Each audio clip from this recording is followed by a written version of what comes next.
Hello, my name is Gail Seiler, and I'm representing the Betrayal Project USA. We are a victim led organization dedicated to exposing institutional betrayal, honoring those who've been lost, and pursuing justice for crimes committed under the guise of public health, namely the COVID 19 pandemic. You can learn more about our work and our victims and view the stories and share the stories and get involved by visiting our website at betrayalprojectusa.org. You can also follow us on Rumble, BitChute, X, formerly known as Twitter, by searching Betrayal Project USA or going to our website and clicking on our social media and following our Substack. We do a X Spaces every Saturday to talk about these topics and hear stories. And today, I have the privilege of interviewing Wanda Dobbs, whose daughter Tasha was killed in an Alabama hospital, and she's going to tell us a bit about her daughter and what happened. Tell everybody what kind of person your daughter was and who she was. Latasha was a very loving, fun person. She had no children. She had 29 nieces and nephews, and she loved every one of them. She was a processor for welfare. That was what she did for work. She loved her work. She was she had fun no matter where she went. She lit up the room. Um, she pretty much was connection of the family. That makes sense. Yeah, and She was she my oldest. she was your oldest. Okay, Yeah, my yeah, first baby. and that's her There's her and her brother, brother. Yeah, Bubba. Yeah. Bubba. How many brothers and sisters did she have? She has two brothers and one sister. There was four. There's four of Four. them. Yeah. I didn't get all the Yeah, pictures for you. and you were close to your daughter. Very much so. Like I said, she was my baby. And she lived in Alabama, and at some point during, I guess I would call it, Biden declared the pandemic of the unvaccinated and how it was going to be a dark winter sometime in July of 2021, August of 2021. And um, Tasha got sick in August, right, of Yes, 2021. ma'am. Yes, ma'am. So tell me about that and what led to her going to the hospital. She got the COVID. She got sick and she went to her doctor and she tested positive and they sent her home. Um, with not hardly nothing to stop the COVID. And she didn't get no better. And she went to the ER. They sent her home again. She told her friend that she's really, really sick. And the ER sent her home. And this was in the middle of the night. And she told her friend if she didn't hear from her in the morning, please come and check on her. Mm-hmm. Her friend went and checked on her at 6 in the morning. And Latasha was laying there, seizure Oh, from a fever. So they take her to the hospital in the ambulance this time, to Dale's Medical Center. They keep her. Uh, sorry. it's okay. So sorry. It's okay. Dang it. Um, and she just, Mama, she said, I'm gonna die. She said they're not taking care of me. And I said, no, sister, because I called her that too. You're not gonna die. They're gonna take care of you. No.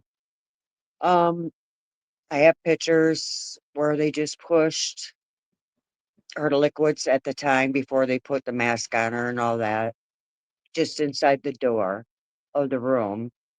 She couldn't get up and get that stuff. That was here, right?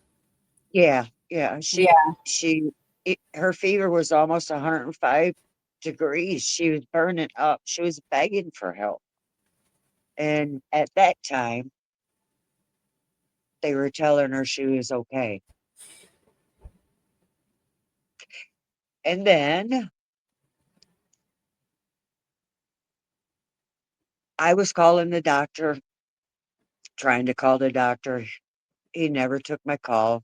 He was too busy. She was begging for help. Latasha was the kind of person, if she wanted you to hear her, you were going to hear her. You Hmm. was going to hear her. On the 22nd of August, that doctor that I've been trying to get a hold of calls and he said, "Good morning. My name is blah, blah, blah. I'm Latasha's doctor. She's having a hard time breathing and she's very restless." He said, "I'm going to put a tube down her throat and put her to sleep." And he hung the phone up on me. I heard nothing. I called the floor where Latasha was. She wasn't there. And they said they didn't know where she was. I found her. She was in the emergency room because they gave her bed away. Mm. And I called the emergency room a lot and asked them if they could take the phone to Latasha so I could talk to her. They told me no. I said, "Why?" And they said, "Because the hospital hall rooms are just crawling with COVID. And if we take the phone in there, then when we bring it out, it's going to be covered with COVID, blah, blah, blah." Oh, that's so not true. I know. One night, morning, 3 o'clock, I call again because I called all the time. I wasn't giving up. A nurse named Randy answered the phone. And I asked him if he could take the phone to my baby. And he said, "Yes, ma'am, I can." He picks up the portable phone and he takes it. The first thing I hear, though, is a wooden door. I said, "Are you serious? My baby's behind a wooden door?" He puts the phone to her ear. I got to talk to her. I talked to her for 20 minutes. All I could hear is machines, machines, machines.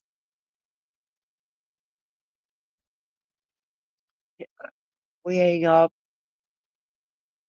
on the 27th of August. The hospital calls me and tells me they find a hospital bed for Latasha, but it's hundreds of miles away. And they had to get a critical care team together to take her. So it'd be a while. And I said, "Okay." The day goes by. I haven't heard nothing. 10:30 that night, they called me and then they said they're moving her. And I said, "I'm not a doctor. I'm not a nurse. But I know if you're sick, you get sicker at nighttime. Why are you moving her at nighttime?" They said that's the only time we could get that team together. I said, "Okay." 15 minutes into that ride, found out she wasn't in the critical care team. Mm. She was in the cargo van, driver only. Oh no. Nobody in the back with her. All of her machines shut off, taped off, shut off. Her eyes were taped shut. And she coded within, I'd say, 30 minutes of that ride. I get called by another hospital, a nurse screaming, "Do I do everything to save your daughter's life?" And I said, "Please do." She calls me 3 hours later and tells me, driver only, machines taped off, her eyes taped closed. She coded and she put her on everything she could to keep her alive, to send her to the next hospital so I could be there. About 3 o'clock that morning, they put her in a critical care team ambulance where she should have been in the first place and took her to Winfield, Alabama. I got there a few days later because I live 1,400 miles away. Had to beg, borrow, and steal to get there because I don't have nothing. I work from week to week. Mm-hmm. Um, when I got there, as soon as I seen her, so what happened to my baby? Doctor said somebody broke her breathing pipe. I said the one they put in. He said no, ma'am. He said hers. I said, how the can they do? How? How? He said either with blunt force when they put her to sleep or when she coded on the side of the highway by herself in the bed of that cargo van. If you know my daughter, she didn't want to be put to sleep. Mm-hmm. She tried calling me while that doctor was talking to me. I Mm-hmm. told him, don't do that. I know she was fighting. So my mind is that's what she got her tooth broke because that's not something she wanted at all. At all. Um, I asked the doctor what he could do about it. He said all he could do is cut uh, two 7-inch slices in her chest underneath both breasts and leave her wide open. And the nurses would come in and push her arms, and the air would pour off of her. Air poured off of her, all right. Nobody, nobody should lay like she laid, like any one of them laid. Just awful. Myself, I got to spend 3 visits a day with her. Every visit got longer and longer. I knew. I knew. Um, I asked them to turn the machines down so I could see myself. The lady, the nurse, she turned the machine down very, very, very, not much at all. And she looked at me. As soon as she looked at me, Latasha was in trouble. And I told her to turn it back where it has to be. And she did.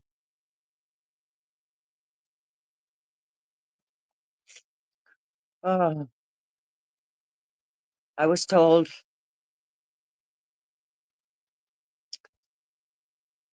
by Woodfield Medical Center that there was nothing they could do to help my daughter.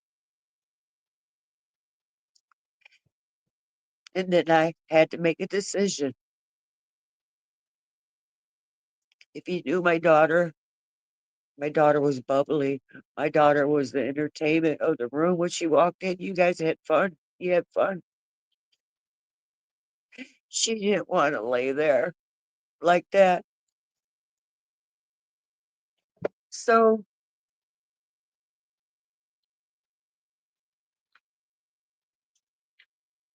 I'm in Alabama by myself. I called my children and my husband and told them what I had to do. My husband gets on the plane. He comes to where I'm at.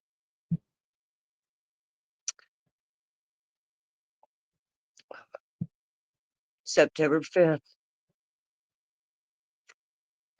I chose to take my daughter off total life support. 40 minutes of watching your child die, suffocate.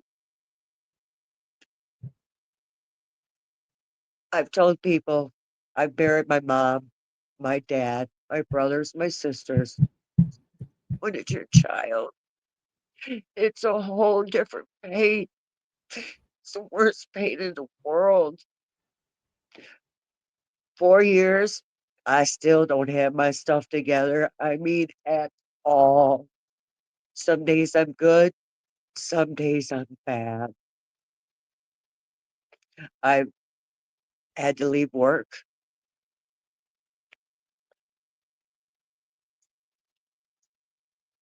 Um, Do you, Go ahead. Sorry. no, I was gonna ask you, do you think that she was treated was she do you think she was treated differently or harshly because she was unvaccinated or Oh yeah. Oh yes. Oh yes. Totally. Yes. Totally. Um, Sorry about that. it's okay. Um, she That's what she kept on saying, Mama. They kept on asking me, "You got your shot?" No. Why? She said, "Because I don't believe in it." And she said that's when they started turning on her. She said, and like I said, from she just begging for help, and nobody should have to beg like that. Nobody, nobody. Do you And think it was do go you ahead. think it was the doctor who vented her roughly that crushed her windpipe? Oh yeah, yeah. His attitude, his everything from the day that she got there. She, I mean, she had names of hospitals for me to call to get her out of there, and I tried, but there was no beds. I tried everything. Yeah, because he vented her when she was still able to communicate with you. It wasn't an emergency ventilation like you would normally see. It's, Exactly. it's almost like he vented her to punish her. Yeah, to shut her up, to shut her Yeah, up and punish her. Yeah, yeah, yeah. She was, because she was going to be the story. She was going to tell everybody when she got out of there. you know, You know, but she knew. Like I said, she knew my mom would die and begged me not to come there because she didn't want me to die like that. But I'll tell you what, I was in the COVID unit, full blown COVID unit. And when I got back, when I got tested, they said I had the highest negative that they've ever seen. What the hell is that? yeah. Come on. You know, our, I'm sorry. you know, I've, I've heard, I've literally heard, well, probably over 1,500 stories in the last 4 years. You, very few survivors like myself, but we put together the hospital deadly playbook based on those particular stories, right? Uh, And because there were these common tactics that the hospitals used, and I'm listening to you tell your daughter's story and how she was isolated. She was denied informed consent, and her oxygen was increased rapidly. When they put that BiPAP on her, yeah. that that leads people to that mechanical vent Oh, yeah. because it's too much pressure. And Yeah. I could see it in this picture that she's struggling. She's really struggling there, Yeah. and that apparatus just blows forceful air into your face so you can't breathe it out. And um and so it is no wonder to me that she the doctor said she was struggling. Well, she was struggling because she was on too much oxygen, Exactly. and Exactly. then he vents her and crushes her windpipe. And I would be interest it would be interesting to know if he was an experienced in venting or if he just did it roughly. I mean, Exactly. Exactly. we have Exactly. many stories where the airwave the the windpipe was crushed or perforated, or the nose was broken, and it caused, you know, Yes, yes. it caused death very, very, quickly or slowly. Tell me more about the. Did they ever? Because she was vented when they transferred her in that cargo van. Yes, ma'am. So did they ever give you a reason why a critical care team was not used when she was on a vent? Ozark didn't know. They never, nothing. No, no, no. Like I said, they're the ones that told me that that's why it took so long that day to get her going because Yeah, they had to find, and evidently they didn't find her or they weren't even looking for it. And they put her in that cargo van and, oh, yeah.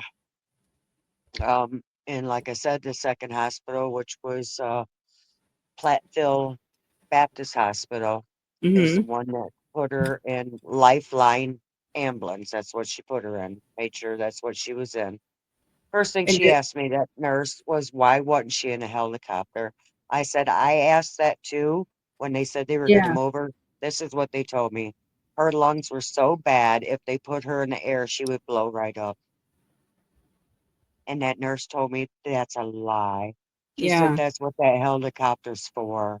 yeah, exactly, exactly. That's how they'll usually do it, especially if it's that long of a distance. Hmm. Yeah, I wondered that myself why they didn't life flight her, Yeah, um, or even why they took her out of the room if they were going to vent her. Why would they take her out of critical care and put her in the emergency room in the first place? Because you need that one on one or yeah, two on and one kind of thing. yeah. Like I said, behind a wooden door. We all know what emergency room is and a wooden Yeah, door is. You're in there with nothing, nobody, all by yourself. yeah, And that's what I kept on saying. If she's in the emergency room, so I can go there because she's in the emergency room because you can have somebody with you in the emergency room. Oh no, you can't come here. Oh no, you know. That was the only hospital that told me I couldn't come there, hmm you know. yeah, And, and the second one, they only had her for hours to get her to the other hospital, so I could get there. yeah. Just wild how we had to find out how cruel our world is. It's just it's sad. Like I It said, is.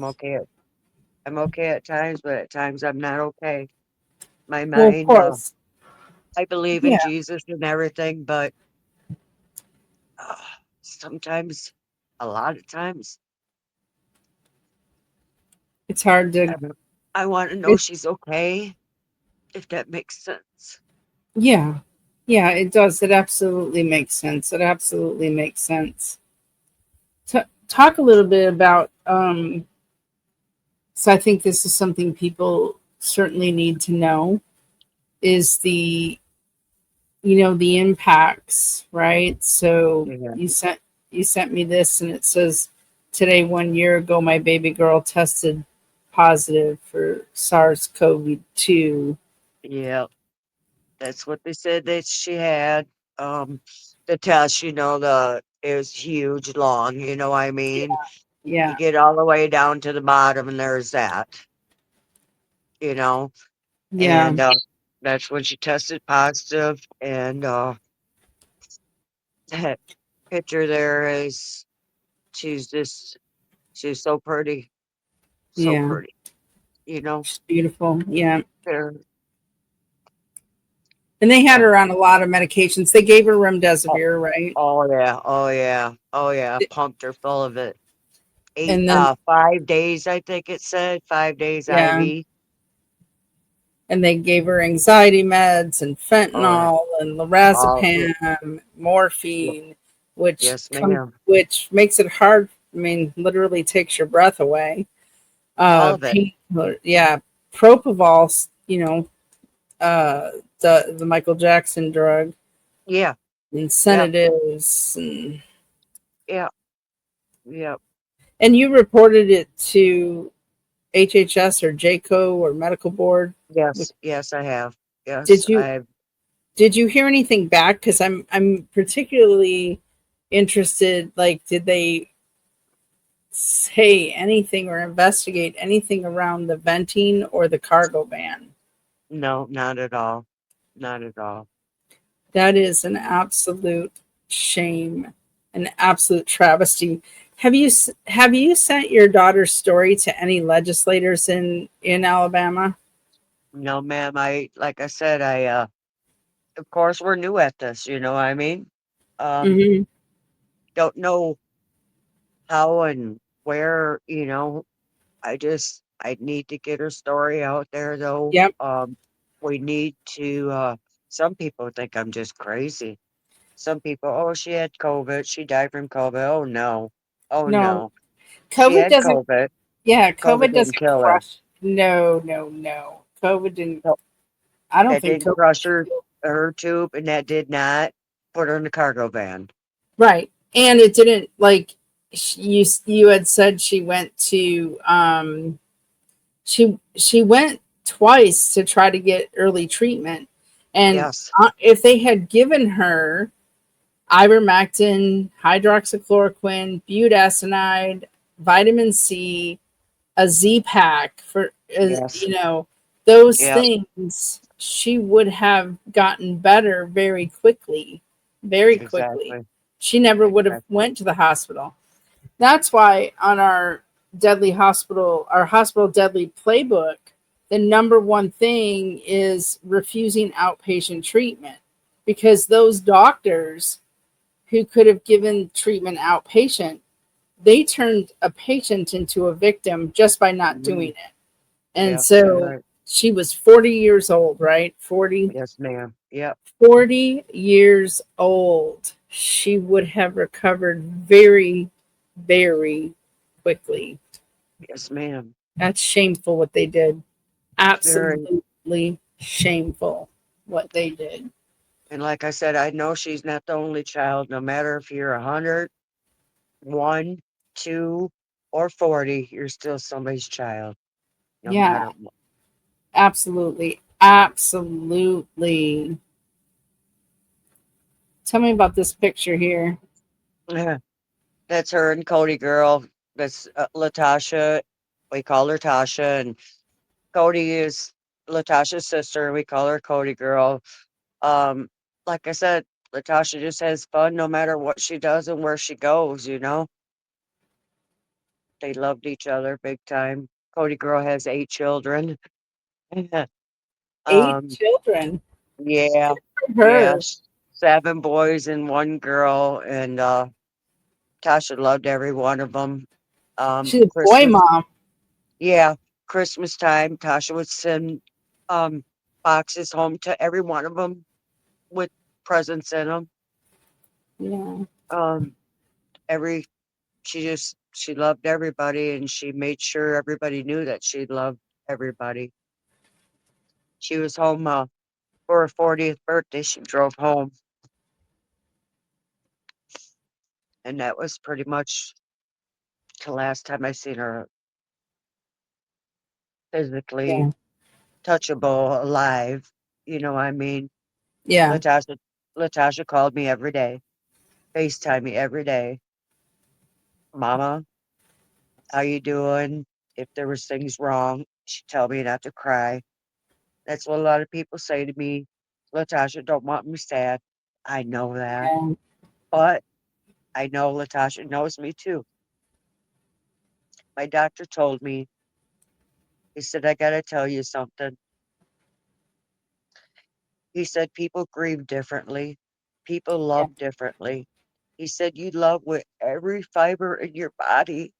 He said, so you're gonna grieve with every fiber in your body. Yeah.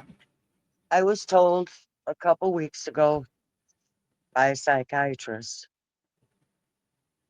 because I have to go get help. Yeah. He's wrong, but this is what this man said to me. He said he was going to have to put me in a nursing home if I didn't stop crying. What?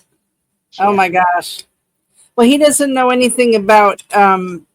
He clearly doesn't know anything about disenfranchised grief because it's one thing if look if Latasha had been robbed at a store and shot and killed, and the killer never brought to justice, the whole community would be surrounding you.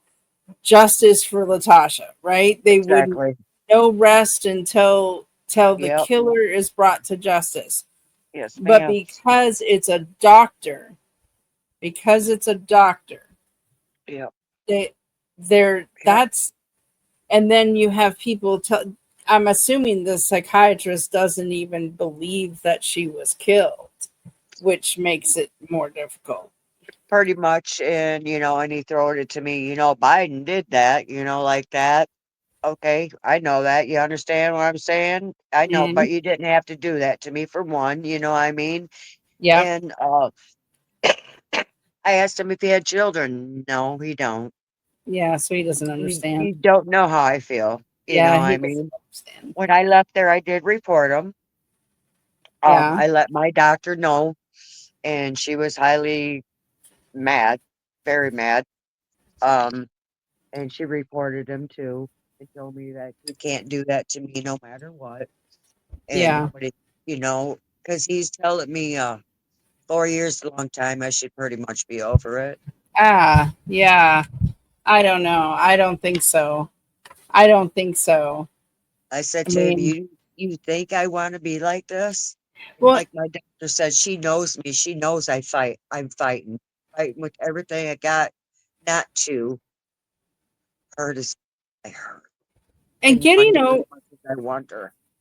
getting over it, like if there was justice, it would be a lot easier probably.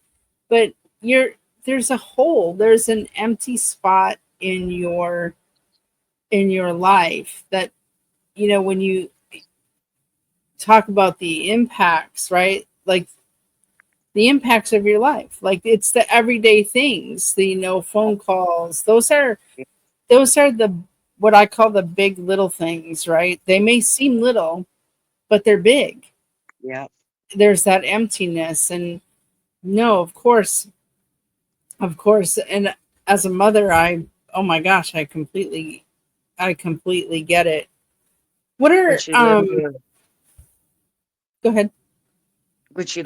she if I was at the doctor or anything, she was the one. She would be there. If I had to go to the hospital for anything, she was there. She was the one. Yeah, I'm very sorry, Wanda, as to Thank what you. happened, as to all of this. And and I hope that you'll find some comfort in our support groups, and just being and talking to people who have been who are going through this, been through it, are going through Yes. this.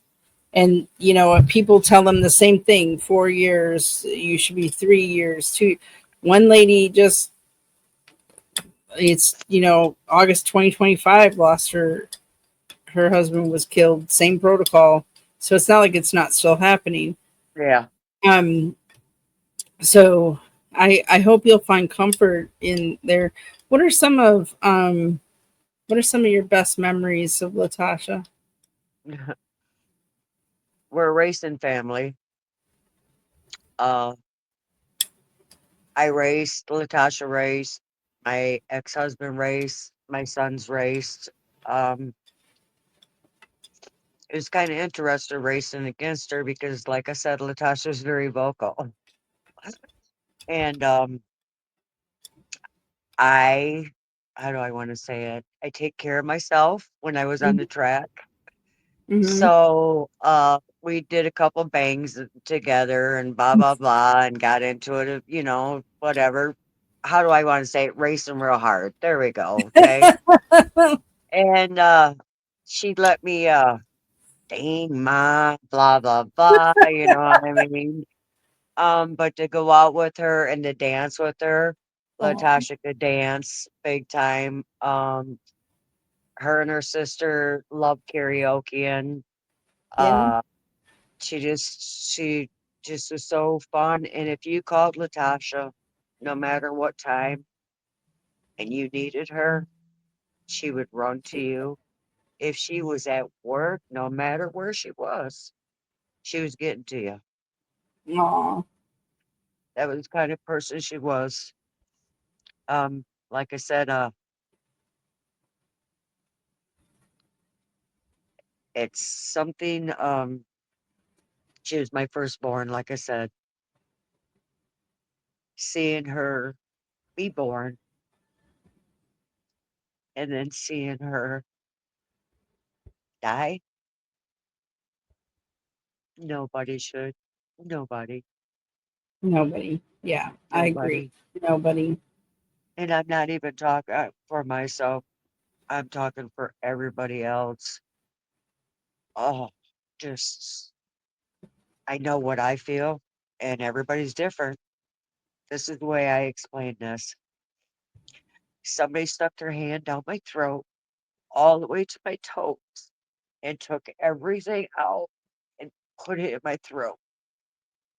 That's how you feel. You're Hmm. breathless. Sometimes you you can't breathe. You can't talk. When they say breathless, it's God's honest truth. It is breathless. It does. Yeah. It is. Um, 1,400 miles away when you have to make a decision like I had to, Yeah. and you had to leave your child there because you have to go through, Yeah. you know, all that stuff Yeah. that have to prove that you're a parent and just on and on and on. I was just like, oh my God, are you for real? You know, I didn't think people just claim dead people bodies to prove that they're the parent, Yeah. things like that. Um, I got Latasha cremated so I could bring her home with me. Don't know if that See, was right or wrong, but I we have talked about it. We didn't want to be put in the ground, and I knew that. So I brought her home with me. Like I said, you don't just bring her home with you. I learned that too. yeah, it's Um, just unbelievable things that you learn. yeah, Um, you know how you get your child when they're cremated from a different state in the mail. in the mail. In the mail. Could you imagine? And handing you a box and your daughter's in it. I'm so Sorry. sorry. No, I am Oh, sorry. But that's the part of these stories people need to understand. People didn't die of COVID. They were killed in these hospitals. And that's exactly, this is the impact of that. And people need to understand that. I mean, exactly. did you know like right away kind of that the doctor that she didn't die of COVID, that she was killed, or did that come later? As soon as I seen her, yes, I knew she was killed as soon as I seen her. As soon as Yeah. I seen her. Yep, as soon as I seen her, and then the doctor confirmed that somebody broke her breathing Yeah. pipe. There Yeah. was nothing a human being could do for her. There was a nurse. She worked for 30 years. Never gave nobody her phone number in 30 years. Me and her are friends today. Still Yeah. today. That She must told just, me that she knew when she seen Tasha that she couldn't help her. There was nobody that could help her. She never drank a day in her life. The nurse drinks every day now oh, I'm, because of this. yeah, that had to have been, she must have been infuriated when she saw the condition of your daughter.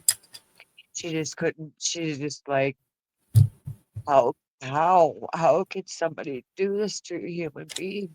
You know? because But I she, tell you what, I'm gonna tell you something about I seen it with my own eyes.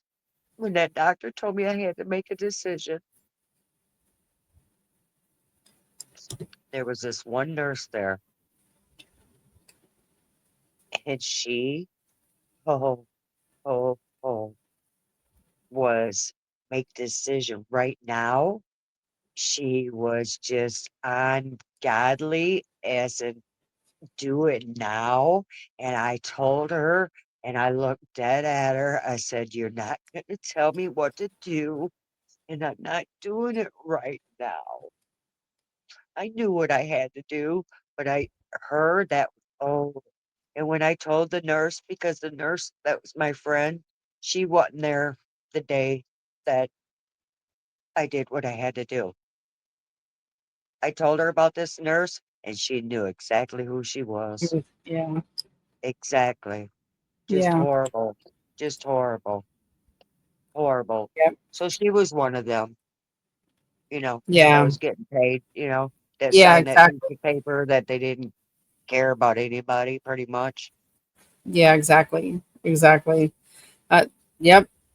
There's three kinds of nurses. Ones that are good nurses and they are advocates for patients and they care. Ones that just are there and don't do anything. And then there is a whole level of cruelty that in the nursing field where they are the opposite of what they should be and they are not advocates. They don't protect their patients from harm, in fact, inflict it upon them. So yeah, Yeah, I believe it. Well,